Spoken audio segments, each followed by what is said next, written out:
बिस्मिल्लाहिर्रहमानिर्रहीम अस्सलाम वालेकुम वरहमतुल्लाहि वबरकातुहू। हकीम लाडला अपने चैनल के साथ हाजिर खिदमत है।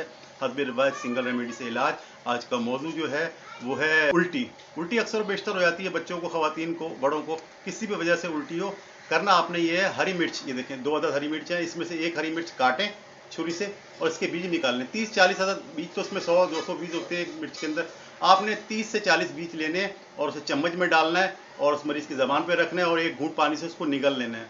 शर्त यह है कि मिर्चियों के बीज पेट में रुक जाए, यानी उल्टियों को दोबारा निकले। इंशाअल्लाह ताला पेज रुक गए, हैरत अंगेज तौर पर दोबारा उल्टी नहीं होगी। अगर उल्टी से वो बीज निकल जाते हैं तो आप उसको दोबारा मिर्चों से बीज निकालें और उसको ज़बान पे रखें, ज़्यादा देर नहीं रखें, रख के फ़ौरन निगल लें और इंशाअल्लाह ताला हिचकी रुक जाएगी। अगर हरी मिर्च मैसर ना हो तो ये लाल मिर्च जो है, गोल वाली मिर्च, ये आप ले लें और इंशाअल्लाह ताला ये नुस्खा आपको दोहराने की ज़रूरत नहीं पड़ेगी। मेरा आजमूदा है और जादू असर इलाज है।